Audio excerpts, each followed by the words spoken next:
Hi, and thank you for joining me once again for another Creepypasta tale. Tonight we will be reading Merry Christmas.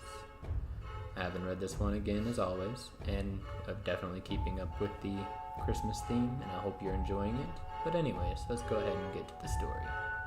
You know what to do. Sit back, relax, and get ready for a scare. Today is 2 days away from the anniversary of my niece's death.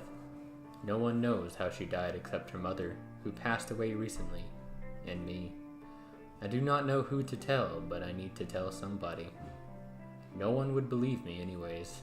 They'd lock me up like they locked up my sister. I wouldn't blame them. I hardly believe what happened myself. Bethany was going to be 10 years old the day after Christmas, the year she died. She still believed in Santa. I thought she was too old for that, but her parents thought it was cute. They did everything they could to keep her from realizing it was just a lie. Bethany loved Christmas, and Santa, and elves, and all of that. She used to tell me about an elf that would hide in her house. I just thought her parents must have been hiding a toy elf or something, but I asked them about it and they said they didn't have any elf dolls. I thought they were joking. Bethany's stories about the elf started getting stranger.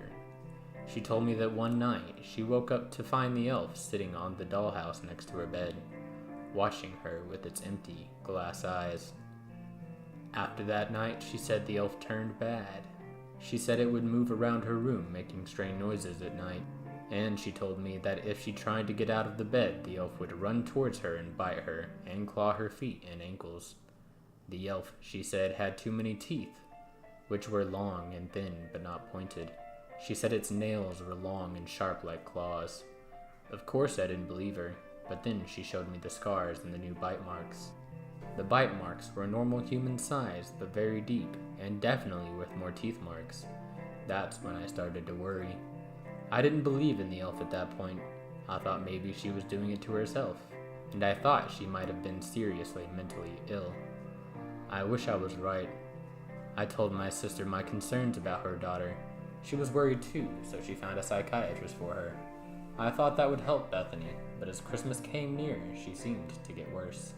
I was staying over at my sister's house for Christmas Eve, and Bethany asked me to sleep in her room to protect her from the elf. I said yes. I thought it was a good idea so I could figure out what was going on with her. Maybe she was biting her own ankles in her sleep. That night, Bethany woke me up and asked if I could get her some water. She didn't want to get up because she was afraid of the elf that would attack her. I didn't want to leave the poor girl in there alone, so I told her she had to come with me. She didn't want to come, but I wouldn't let her stay.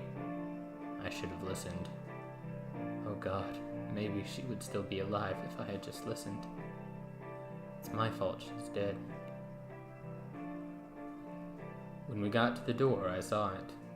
The elf was tall with strange teeth and blank white eyes. I thought I was imagining it, so I turned on the light, but it didn't go away. I knew I should have tried to leave, but instead I tried to take a picture of it. As soon as I did, it started to run at us so fast I could barely see it.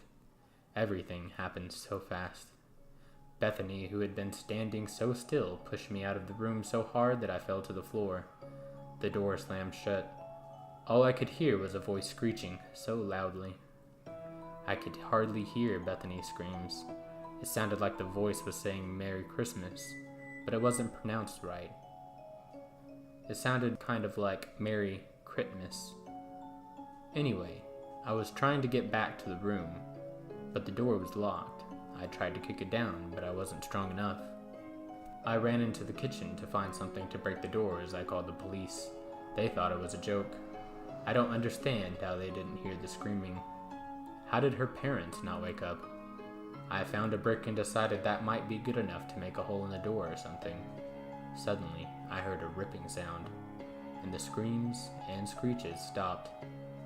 I cautiously opened the door, which had somehow unlocked, and the walls and the bed and all of her toys and furniture were bright red, soaked in Bethany's blood. On the floor, the elf was hovering above Bethany's corpse. It was split in half vertically, and the elf was wearing her intestines around its neck and eating them. I screamed louder than I ever screamed before. Bethany's mother finally came out of her room and saw what had happened. She didn't even make a sound. She just stared at the horrifying scene. We closed the door and put things in front of it so it wouldn't open. We went into the living room to wait for the police. When the police finally arrived, they questioned us and her husband, who hadn't heard a thing. I couldn't say anything. It was like a dream, so unreal. I just sat there staring into space. The only one who told the police what happened was my sister. The police removed the barricade from the front of Bethany's room, but when they opened the door, nothing was there. The blood was gone, the elf, Bethany, everything. The room looked completely normal, besides snow blowing in from the window. Everything was gone, like magic.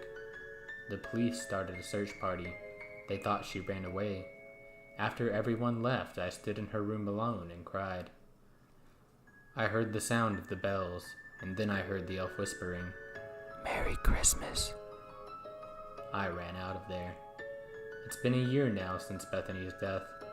After Bethany died, my sister's mental health began to deteriorate. She boarded up the doors and windows of Bethany's old room. She never slept anymore.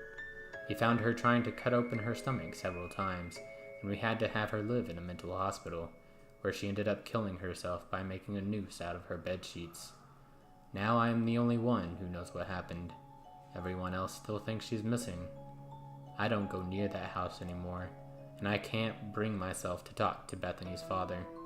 But no matter what I do to forget what happened, I can't. Sometimes I still hear the elf's voice at night, and I'm afraid it's going to kill me next. It's almost Christmas.